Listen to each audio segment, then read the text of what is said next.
This conference will now be recorded. Good afternoon, everyone. My name is Katora Young, and I serve as the program analyst with the Florida Student Success Center. We're excited to have you here today to give you some updates with what we will be doing and what we have been doing since we've last met. So before we do get started with today's meeting, I'm going to go ahead and go over today's logistics, which will be a little bit different than what we usually do. So today, participants will be unmuted for the duration of the webinar. So this time, we do encourage everyone to ask questions and provide feedback during the webinar. So you do not have to wait until we reach a Q&A portion.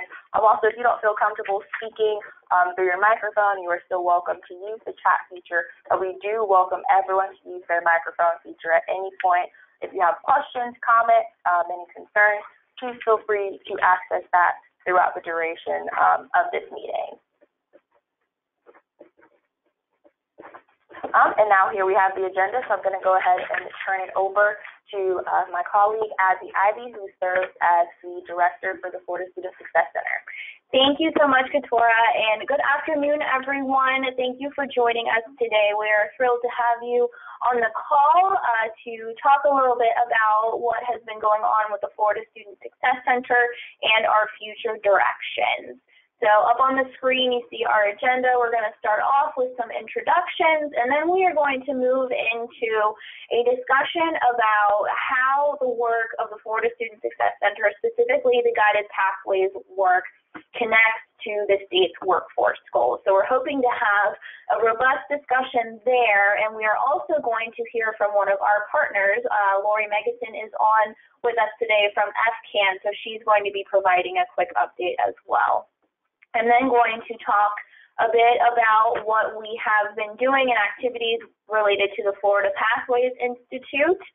And we will then move into discussing the policy and practice paper that I shared with you all last week. And then finally, we'll wrap up with some updates about upcoming convenings that are happening through the Student Success Center. So on the screen, we have our membership. I want to first point out that we do have a new member joining with us today for the first time for a full advisory board meeting, and that is Dr. Oratai Northern. She is the Vice President of Workforce Education and Economic Development at Polk State College. So we'd like to welcome Dr. Northern, and we look forward to having you serving on this board with us. And I would also like to get a sense of who is on the call with us today. We can see through the GoToMeeting portal that we have Heather Belmont, Tom Labasso, Lori Megason, Bob Ward, and Tammy Collins. Do we have anybody else who is on the call with us today? Yes, Mark Campbell from Daytona State College. Great. Hi, Mark. How you doing? Anyone else? All right, and then I would also like to acknowledge that we have our Chancellor, Kathy Hebda, in the room with us today as well. So thank you for those who are joining us today. And let's go ahead and dive right into the content.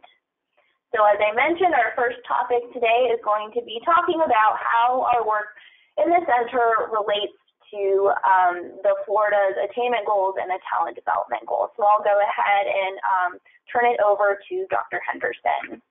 Hi, everybody. Good afternoon. It's a pleasure to talk with you today about how we can be more intentional with aligning the work of the Florida Student Success Center with some of the other current activities going on in the state. So just sort of by way of introduction to the discussion portion of our call, I wanted to just remind folks about two sort of big things that happened this year. The first was the governor's executive order that set a goal to make Florida the #1 state in workforce education, and also charged the Commissioner of Education with a number of policy areas, including aligning K-12 and post-secondary career and technical education programs with high-skill, high-wage, high-demand employment opportunities in critical areas that are necessary for Florida's workforce to excel. The other piece of that work came through House Bill 7071. There were a number of different components. Sale to 60 notably is setting an attainment goal for the state to get to 60% of our working age population having a post-secondary certificate, degree, or training experience by 2030. And then also supported within HB 7071 was the creation of the Florida Talent Development Council, which is really the entity as a continuation of the Higher Education Coordinating Council, designed to come up with a strategic plan for Florida's talent pipeline. And then another notable piece here is the Florida College Access Network, and being sure that we can be intentional in supporting and publicizing the efforts of FCAN, and we're excited to have Lori on the call today. So one of the things that I think we've been having discussions in Tallahassee about, and we really wanted to get your feedback and input, was how we can talk about the work of the Student Success Center and guided pathways in the larger context of workforce development in the state. When we talk about implementation of guided pathways, I think sometimes there's this connotation that it's this academic thing that kind of exists in one universe on a college setting, and maybe it doesn't have practical application to the work that's happening. And we really want to be able to map the work of the Student Success Center and the work of our institutions that are implementing guided pathways with some of the efforts around Sale to 60 and Florida's attainment goal. And so what we want to do over the next few minutes is just sort of give a quick refresher of the 4 pillars of guided pathways, and then start to think about how some existing efforts, either at an institutional level or a state level, really align the workforce education and training pieces with the pieces around the pillars of guided pathways. So Abby's going to talk a little bit just about the pillars of guided pathways, and then we'll share with you what we've started to put together, and then would also like to get your feedback on additional areas of overlap. Great. So this is Abby. As Dr. Henderson mentioned, I just want to give a really quick refresher of the guided pathways model that we are using to frame our guided pathways work. So the image up on the screen shows the 4 pillars of guided pathways. The first is to create clear curricular pathways to employment and further education. This really has to do with making sure programs are clearly mapped to show students a clear pathway from entry to completion, and then on to their further education and employment goals. The second pillar is to help students choose and enter a pathway. So this really looks at redesigning how students are on-ramped onto a program of study, helping them to explore their academic and career options from the beginning of their college experience, aligning the math requirements with their program of study, and things of that nature. The third pillar is to help students stay on their pathway. So this pillar really relates to having strong advising processes. So ensuring students develop an academic plan with predictable schedules, and then monitoring their progress on that plan and intervening if they fall off track. And then the fourth pillar is ensuring that learning is happening in the classroom. So this really relates to teaching and learning and ensuring the incorporation of effective teaching processes throughout the pathways, and also providing students with those applied learning opportunities. So that's just a quick refresher of what guided pathways is and the framework we'll be using to guide our discussion today. Great. So what it comes down to is, I think, a simple question, and one I hope we'll have a great discussion on, and that's how does the work of the Florida Student Success Center support the state's goals for attainment and talent development? And so on the next slide, you can see that we've started putting together a matrix that across the top identifies the 4 pillars of guided pathways that Abby just summarized for you. And then under each of the pathways, we started noting areas where we think there is a connection between what institutions are doing as part of guided pathways implementation and how that connects with the workforce and preparing students not only for transfer, but also for entry into employment. And so I wanted to start with a few examples, and as we're going through these, I'd like y'all to be thinking about how these might fit in, and also be thinking of things that we might not have captured in our initial analysis. So the first pathway, or the first pillar, is focused on clarifying pathways.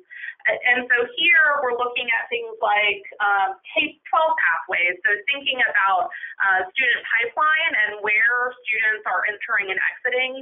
And we recognize that many students, a large proportion of students, enter the Florida college system either directly from the K-12 system, having either gone through with a standard high school diploma or having worked with career and technical secondary programs, but thinking about the K-12 pathways as a pipeline. The second area is looking at things like competency-based education. So recognizing that one of the purposes of higher education is to prepare students for entry into a workforce position, and understanding that there are different competencies that go along with readiness to perform work, whether it be hard or soft skills. So when we're clarifying pathways for students, making sure that students understand things like competency-based education and how mastering competencies allows you to move further and further along towards your career. And then the last piece that we identified in clarifying the student pathway was around high and low wage economic mobility. So thinking about making sure that students are enrolling in programs that are going to help them increase their economic mobility, but also making them aware of the different types of opportunities that might exist within earning a particular credential or career. So those are kind of our start to it, but we'd like to pause and have y'all either share your reflection, and then we also want your ideas for how we might add to the clarifying pathways and the connection between workforce and talent development.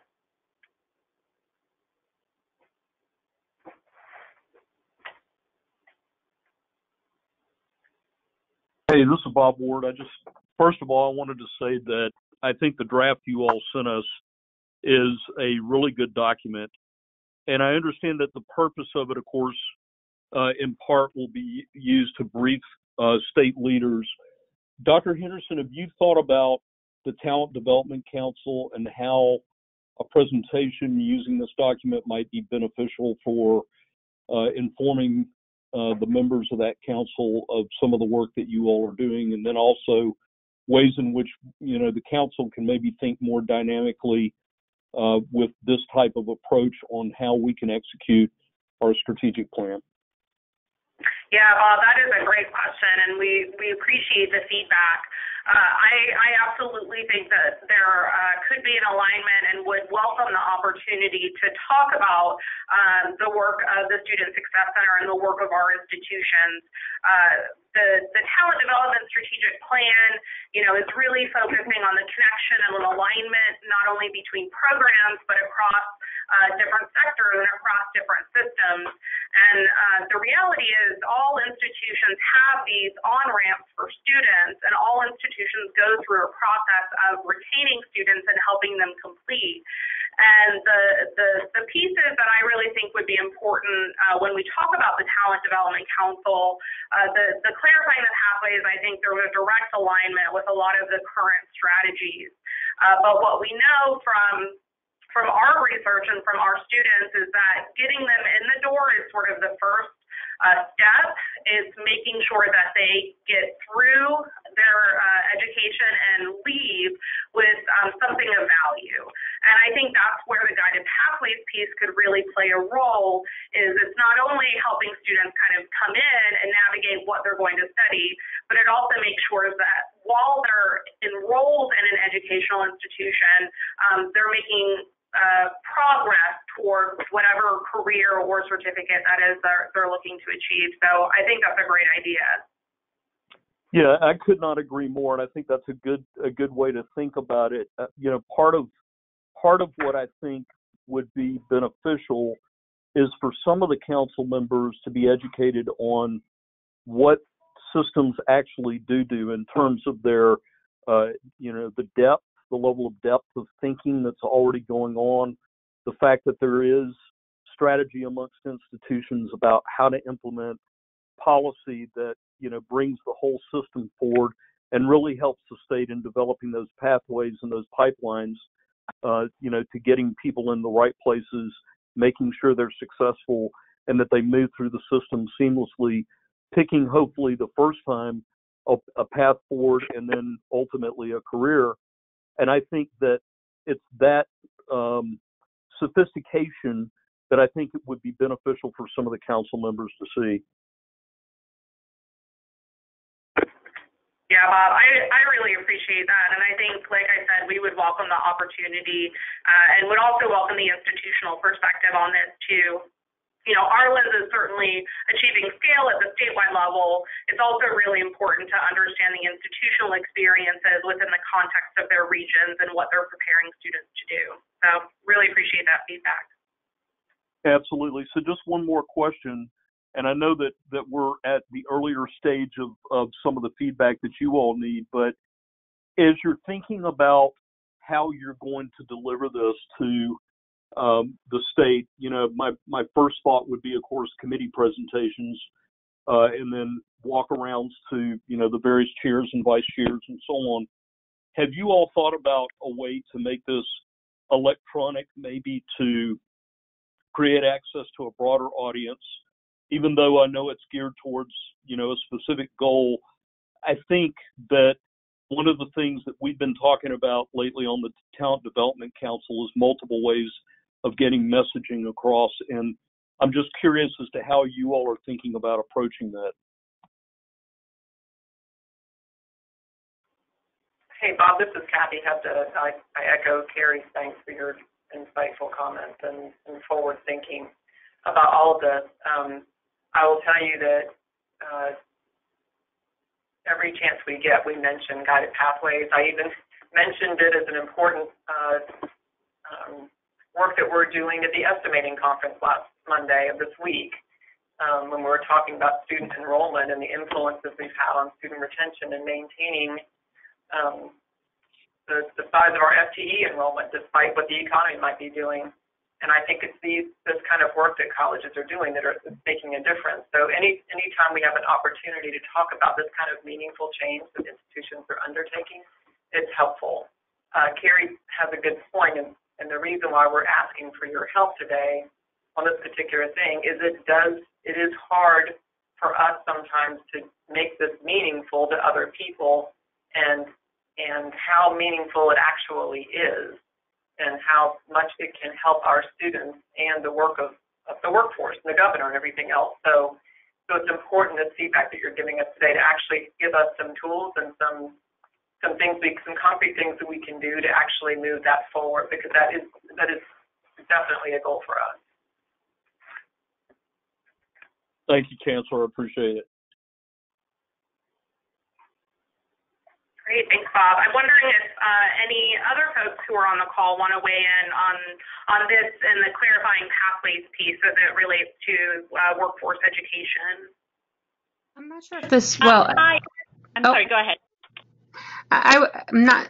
I think it's really important that we also include dual enrollment in the clarifying pathways piece.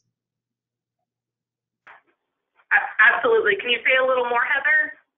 Well, I think when we're looking at clarified pathways, our dual enrollment students, this is really their time that they're going to be exploring, where they're going to be introduced to many of our meta majors.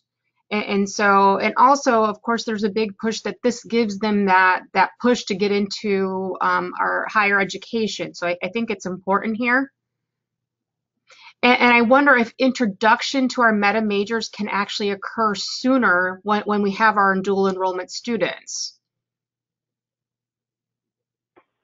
Definitely, Heather. This is Abby. I definitely agree that dual enrollment is a huge part of this category of clarifying the pathways for students.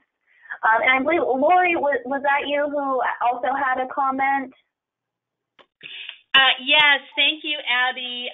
This is Lori, and I was just going to follow up on the Chancellor's and Bob Ward's comments about the Talent Development Council and some of the focus on marketing and messaging. And I just wanted to raise, there's a lot of recognition of the importance of getting good information out to students. And I know the Talent Development Council has been very focused on that. I think it's really important as well, and I know some of us on the call have had conversations about this, is to really emphasize the important role of advising and guidance for K-12 students, and to start earlier in K-12 around the pathway. So I just think sometimes folks think, if we put everything on one website and make it available to a 14-year-old, they'll be able to make sense of it. And that advising piece is such an important piece, throughout the education process. I just wanted to raise that and kind of highlight that as such an important piece of guided pathways. That's great, Lori. Yeah, and I think listening to the conversations today and reflecting on some of the talent development conversations, we know that helping students who are going through the elementary and the secondary pipeline, making sure that they're aware of what opportunities there are for college and career, making sure that their parents or guardians are aware of that is really important in shaping their early thoughts around what their future might look like. So absolutely, I think the advising piece is huge. I think that actually transitions us nicely into the next pillar, which is helping students get on a pathway. And so this is looking at making sure that students can understand what different programs are, so helping them choose a particular program and then setting them sort of along the path up for success. And so when we thought about getting students on the pathway in the second pillar of guided pathways, the first thing we thought about were the meta major pieces. So we know several years ago, as a result of Senate Bill 1720, our colleges implemented 8 meta majors that are designed to help students who may not be decided at least identify a general area of interest, whether it be education or health or business, and that can help kind of guide their course selection and ultimately their program selection. And so we thought that meta major piece was a natural fit for this. And then the second thing we thought through was looking at things like first-year experience courses and how many institutions use first-year experience courses to provide career advising to students, and then also teaching them about things like resiliency and productive persistence and making sure that students understand what it takes to be successful along the pathway. Would really like to open it up for thoughts about some other areas where there might be alignment about helping students choose a pathway and start on that path.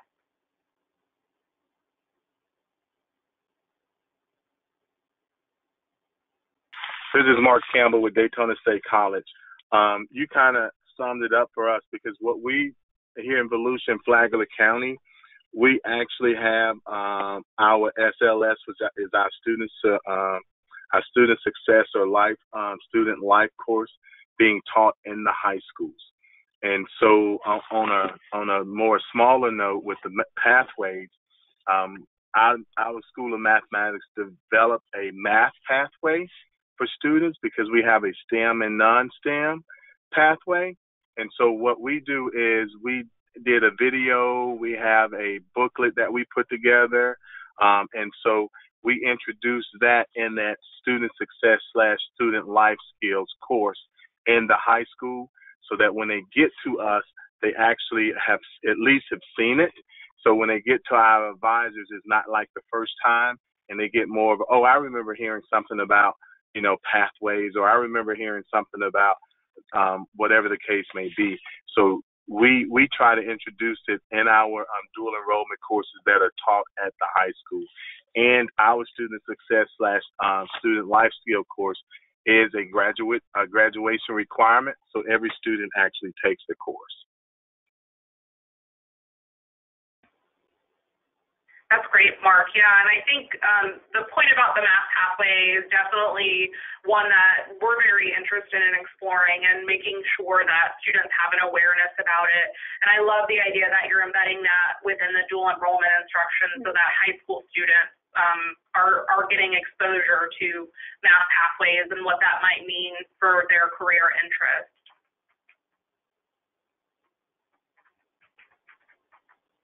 Any other thoughts on the second pillar?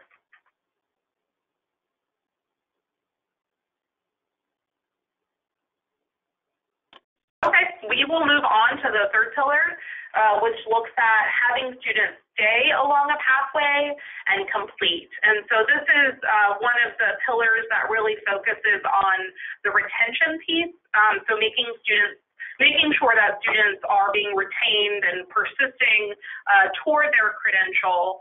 And so here, when we think about where there might be alignment with workforce, two things that we noted were related to how institutions serve students who may not be a traditional full-time in college, first-time in college student. So having institutions do things like part-time schedules or delivering entire programs that are designed to cater to folks who are working full-time, and also thinking about advising alignment and making sure that if somebody is working a 9-to-5 job and they need to seek advising, there are opportunities for that particular student to access advisors, whether it be evening or weekend advising or virtual advising. So again, thinking about the supports for students and making sure that they have access to information given their life circumstances and what might be happening outside the classroom. And then we also noted here, looking at things like capstones and interdisciplinary programs, so thinking about how students can take all of the knowledge and skills that they've learned and apply it towards something, making sure that that application piece is critical was something that we thought, and would really appreciate any feedback here from you all on how the workforce aligns with helping students stay along a pathway. I think one of the important things perhaps is making sure that money is available, financial supports, and completion scholarships. This is a population that we often see the stop-out, dropout problem. And so the completion scholarships and financial support is extremely critical.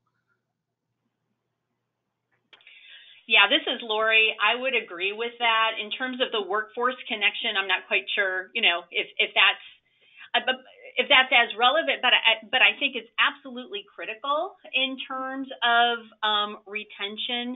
And one interesting thing, I don't know if Michelle Dennard is on the call, but when we were together at a convening in San Francisco a few weeks ago, there was also a presentation on the importance of emergency funding for students when, sometimes life gets in the way and they might have, a financial setback that can take them off course. And I think it's South Carolina that's actually using WIOA funds to be able to provide emergency funding on college campuses, which I thought was a really interesting. I don't want to take us off course, but I just wanted to emphasize as well that I believe the financial piece is important. Definitely. Thank you.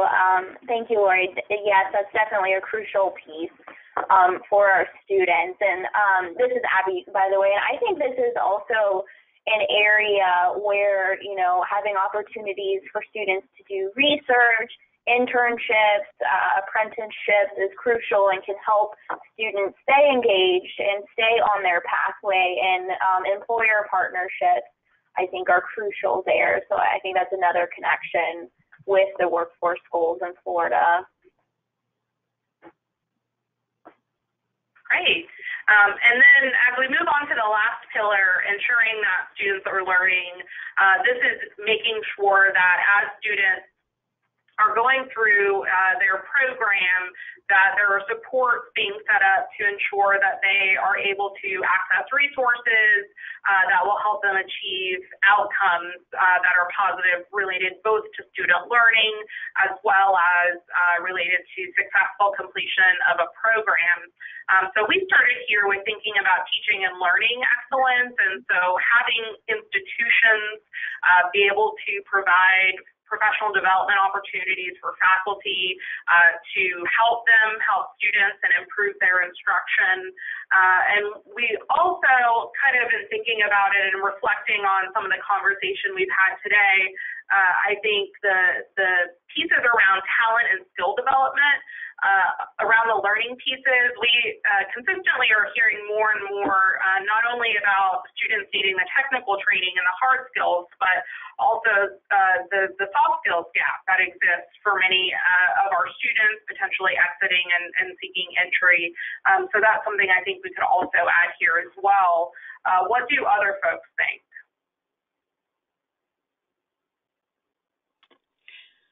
So this is Lori again. I promise this will be my last comment on this, but the one thing that I'm sort of living in this question right now that I'm not seeing here, and I'm not sure if it plugs into this pillar or across all of them, and that is involving the employer community in the education process, and whether that is, I mean, we talked about, internships and apprenticeships. That's certainly one aspect. Getting employers on campus to speak with students, having those opportunities for information interviews, having opportunities for students to visit places of employment. It helps to also not only help students get some, conceptualize what working in a particular field for a particular employer might look like, but it also might provide some on-ramps for employment opportunities once they complete their credentials, which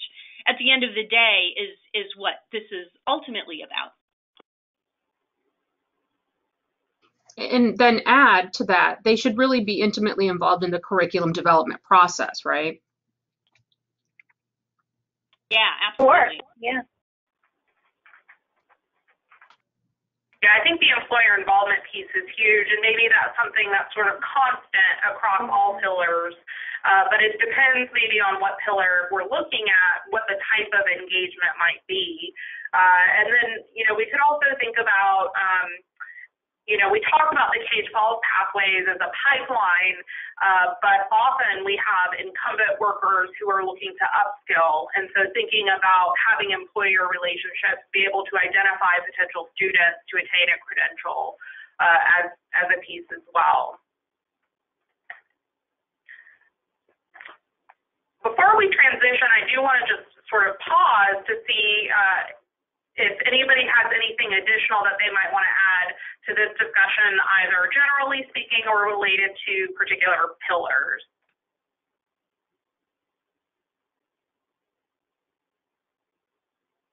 Well, I think this has been really very useful for the Student Success Center and a really rich and engaging discussion.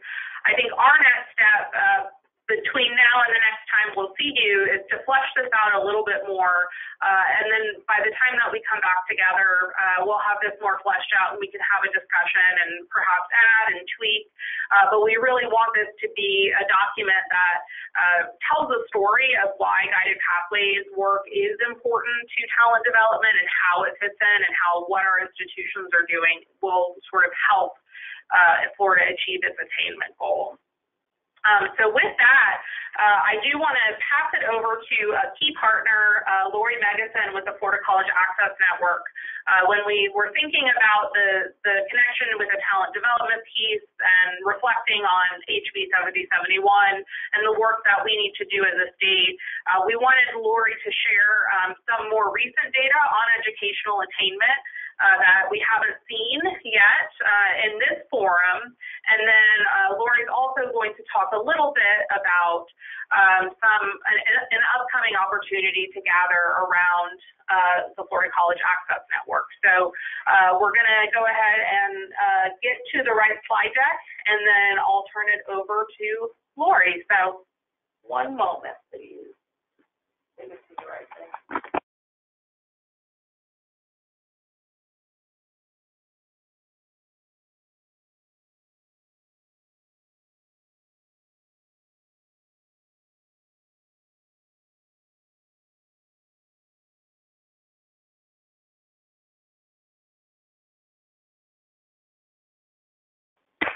Give us 1 second, please.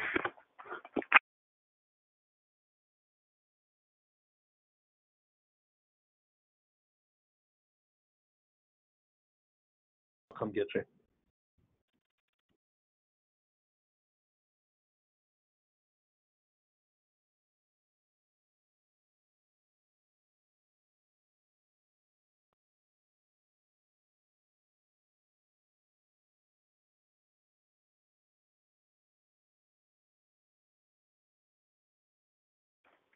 All right, there we go, folks.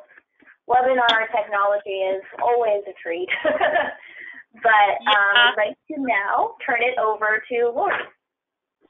Well, great. Thanks, Abby, and good afternoon, everybody. Abby, if you would advance it to the next slide.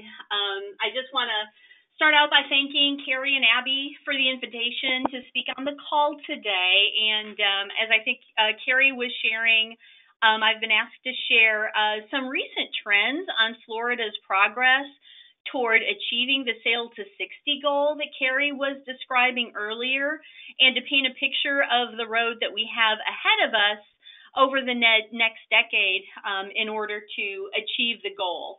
So Carrie's already talked about the goal and the work of the Talent Development Council, and I know that in addition to Carrie, the Chancellor and Bob Ward and Michelle Dennard, Nicole Washington have all been folks who are part of the advisory board who have been hard at work since October in developing work plans and the strategic plan draft. I think it's a draft that the Florida Talent Development Council recently released, I think just over the past couple of days.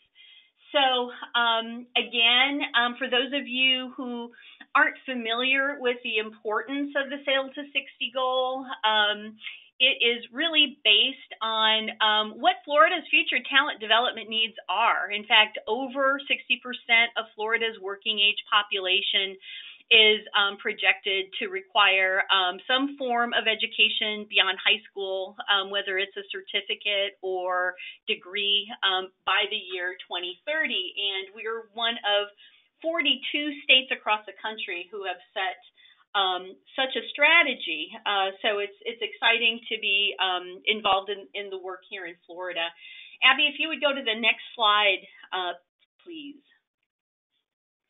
So in terms of our starting point today, and this is based on the latest census data that came out in September, and it's also combined with certificate data that was commissioned last year by the Lumina Foundation. About 50% of Florida working age adults between the ages of 25 and 64 currently hold a degree or workforce relevant certificate, and this ranks Florida at 22nd among the states in the U.S. So again, we're at 22nd today. Governor DeSantis earlier this year issued a call to make Florida number 1 in the nation for workforce education. So we've got a little bit of work to do to get to that number 1 slot. But the good news is that we have been making steady progress over the past few years in terms of increasing our attainment rates. In fact, over the past few years, we've been outpacing the national average mainly thanks to Florida's leadership in certificate attainment, and a lot of that was driven by the CAPE Act from a few years ago. According to the Lumina data that I alluded to a minute ago, about 8% of Florida's working age population has a workforce relevant post-secondary certificate as their highest level of education, and this is a couple percentage points higher than the national average. But on the flip side of that, the not so good news is that Florida is below the national average in terms of the proportion of our working age population that holds associate's and bachelor's degrees or higher. And there we're behind the national average by about 1.5 percentage points. And I point this out because, we are focusing quite a bit of energy on high quality certificates, and with very, very good reason, because it's incredibly important for our workforce. But it's also at the same time important that we not lose sight of the fact that 2- and 4-year degrees and above in general lead to even higher levels of economic mobility and opportunity for Floridians. And we also need degree holders to fill some of the fastest growing occupations. When we at FCAN looked at the top 10 fastest growing occupations in Florida, we noted that 10 out of 10 all require some post-secondary credential, 4 of them require a certificate, and 6 of them require an associate's degree or higher. So just a little food for thought there. If you would advance to the next slide for me, Abby, thanks. So as I mentioned earlier, we're currently at about 50% of the state's population with a degree or workforce relevant certificate, and we have the goal of hitting 60% in the next decade. So we've got a 10% trajectory that we need to hit. Taking into consideration our rate of progress over the past few years, if we continue at our current pace, we're going to fall short by about 3 percentage points by the year 2030. So it's really important, and I think the Talent Development Council has been doing a really nice job about being very intentional about how we can accelerate our progress to close that gap with the sort of workforce relevant training, certificates, and degrees that will help us get to the goal. So if we, Abby, if you'll move it to the next slide, please. One of the things that's really important to note is that there are some significant disparities in post-secondary attainment rates between racial ethnic groups and counties throughout the state. For example, as you can see from the slide shown right now, Black and Hispanic Floridians lag white Floridians in degree attainment in the double digits. And these equity disparities have held fairly constant over the past several years. So if you look at this graph, the top blue line represents Asian Floridians who as a group outpace the state average, but also represent a fairly small portion of our overall population. That next line, the darker green line, represents Florida's white population, and you can see how the gap with Florida's other racial ethnic populations is both significant and has stayed fairly constant over the past several years. Abby, if you could advance the slide, please. So we need to be very focused and intentional about closing such equity gaps if we're going to meet the Sail to 60 goal. On this slide, you'll see that last year, Florida's working age population was 53% white, while by 2030, it will be only 46% white. And that means that addressing the equity gap is an imperative if Florida is going to be able to fill its future talent needs. I mentioned Michelle Dennard earlier. She's been leading the Access and Equity Work Group for the Talent Development Council.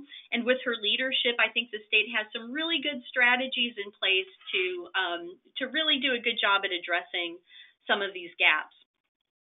Next slide, please. So I think you've all probably seen some version of this slide before, but I just want to emphasize as well that there are some big differences in attainment rates between counties throughout the state. In fact, overall, Florida's rural counties' attainment rates are about half those of Florida's more urban counties. So you'll see, for example, that Leon County is already at over 56% attainment, while neighboring Gadsden is under 23%, and some of our most rural counties are as low as in the teens, such as Dixie at barely 14%. And I just wanted to make the point, too, that this is the most currently available data, but we are expecting the census to release some new county-level attainment data within the next couple of weeks. And once we have that, we will be at FCAN updating our county-by-county degree attainment profiles, which we anticipate will be ready by the end of January. So these are profiles that we publish on our website and are available to the public. You're welcome to access them at any time. And if you are interested in your newest county data before late January and would like our help with that, please feel free to contact me or Kimberly Lent of our team. We're happy to get you what you need. And I just want to stress that it's FCAN's goal to be as much of a resource as we can to the Student Success Center. We so value our partnership with the Florida College System, so any way that we can continue to help and support these efforts, we are here as an eager partner. So if we can go to the final slide. And Carrie alluded to this earlier, gave me an opportunity to make a quick plug for FCAN's annual summit, which will be held May 12th and 13th in Kissimmee this year. And the Florida College System has been a valued partner the past couple of years and will be again a partner of the event this year. And and as Carrie was alluding to, we have offered to make some space available for the advisory board of the Student Success Center to be able to meet. I believe we're talking about the possibility of the afternoon of May 11th. So just please mark your calendars. Carrie and the Florida College System team are also going to be presenting 2 sessions at the summit, one on math pathways and one on leveraging data to review post-secondary credentials for quality. And for the first time, and really this has been inspired quite a bit by the work of the Student Success Center, we have a dedicated track this year for guided pathways. So we're really excited that we'll have several sessions that are going to be focusing on pathways at the summit this year. So I hope you're all able to join us for the summit. We'll be opening registration in mid-January, so please be on the lookout for that. I will stop there, see if anybody has any questions or comments, and I just want to thank Carrie and Abby again for giving me a spot on the agenda today. Thank you so much, Lori. We really, really appreciate the very valuable, timely, and relevant information that you shared with our advisory board today. And I just wanted to follow up on Lori's comment about our upcoming advisory board meeting. We are going to be hosting our face-to-face meeting for the 2020 year in conjunction with the FCAN Summit on May 11th. So we're really excited about that. And we're also looking forward to our 2 presentations that we will be providing at the summit. Before we move on, I would like to pause for a moment and see if anyone has any questions for Lori. No. So I have one question. It's Bob Ward. Lori, nice job. Great presentation. Very informative. Question for you on the 3% that we may not get to as we hit 2030. I know we still have some offline high-quality non-degree credentialing that we're still looking at. Is there any thought about how that might be able to make up some of the 3%, or have you guys looked at that issue at all at this point? Bob, great question, and I do think that's probably the $64 million question, so to speak. I think that with Carrie's leadership and Chancellor Hall's leadership on looking at how we define high quality certificates and training experiences. I think that is still an open question.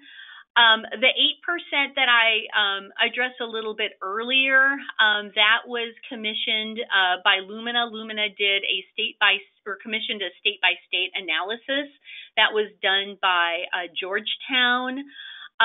But I think that there is certainly more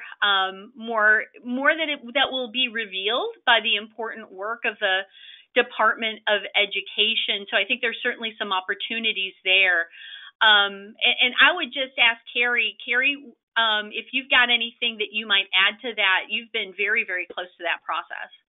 Yeah, thanks, Lori, and thanks, Bob, for the question.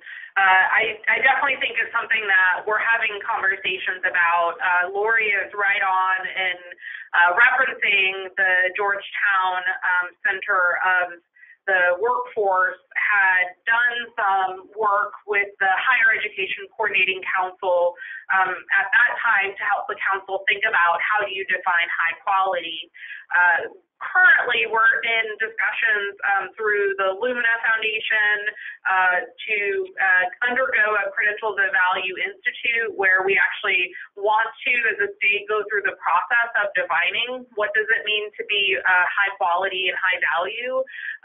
And so I definitely think that that's something that will come out through the Talent Development Council and kind of permeate across the state. So I think there's more to come for that particular one. That's helpful. Thank you both. Great. Any other questions for Lori? No? All right. Well, let's go ahead and move forward. I do want to acknowledge we only have about 7 minutes left. We have had some great conversation, and so we probably are not going to be able to get through all of our content. That's totally fine. The conversation and engagement has been wonderful. So I'm just going to talk briefly about the Florida Pathways Institute and give you an update on where we are, and then we may have to table some of the other content that we had for today.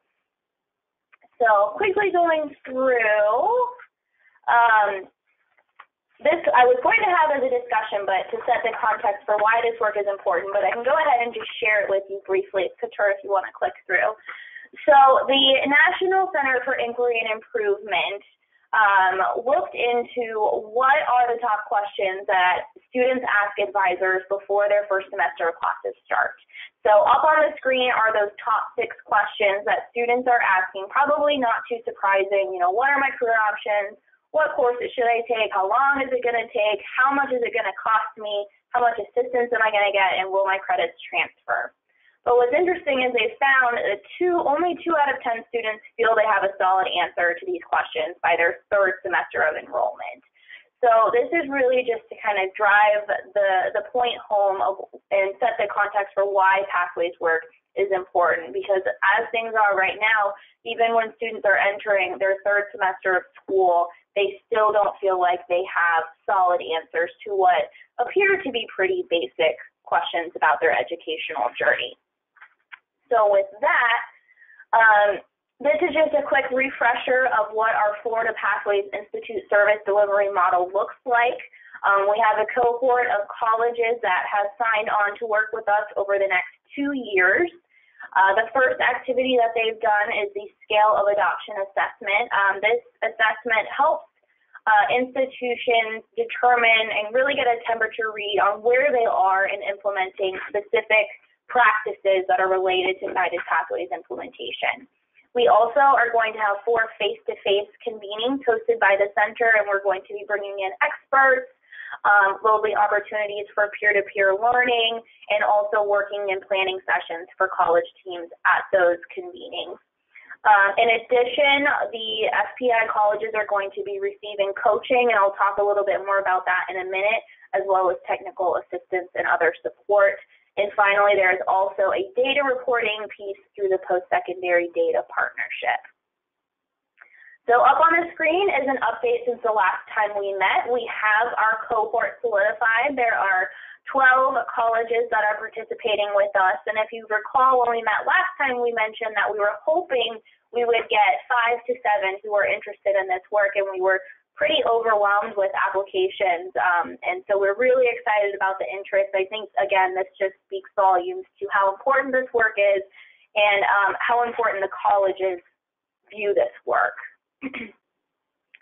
So our timeline for the Institute is up on the screen. You will see for right now, we're in fall 2019, administer the scale of adoption assessment, which we have just completed with our colleges.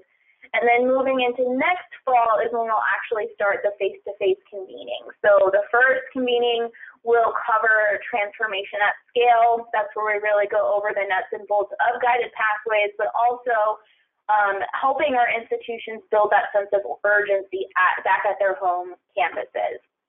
The second convening will focus on mapping their programs to transfer and employment. The third convening will talk about the onboarding and student support processes. And then finally, the fourth convening will focus on teaching and learning. So there's a loose correlation with the 4 pillars of guided pathways. But these are the topics that we're going to be covering. And then I also want to make sure to mention that we will be infusing equity considerations throughout all 4 of our institutes.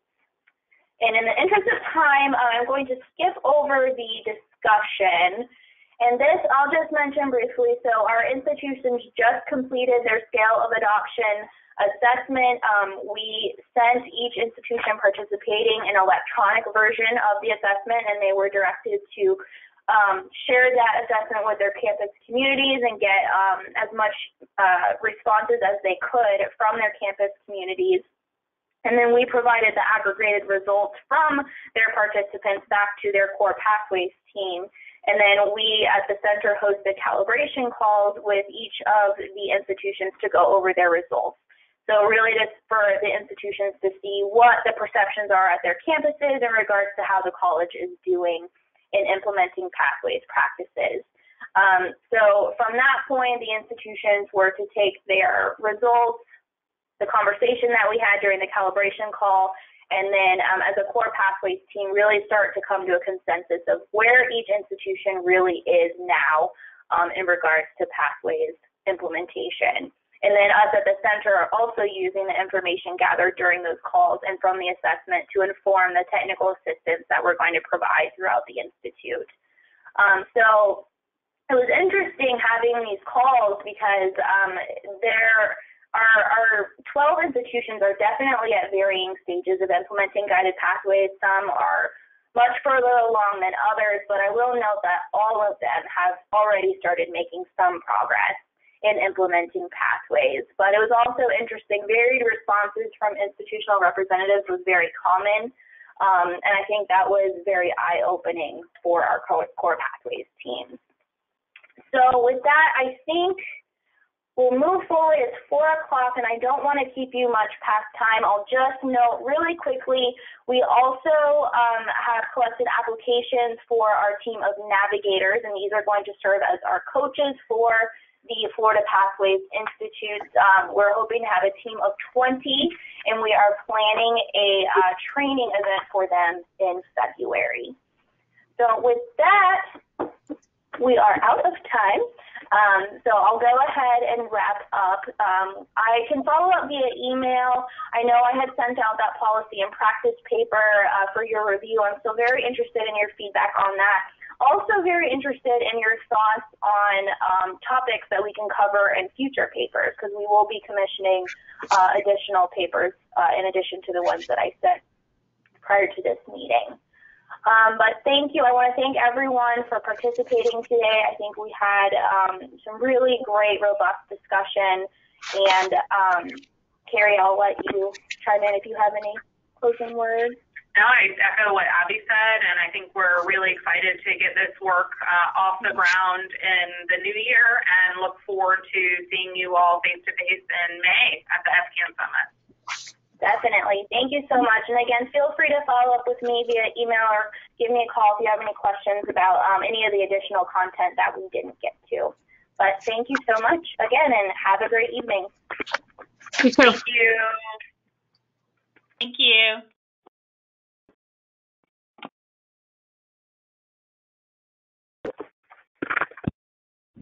After high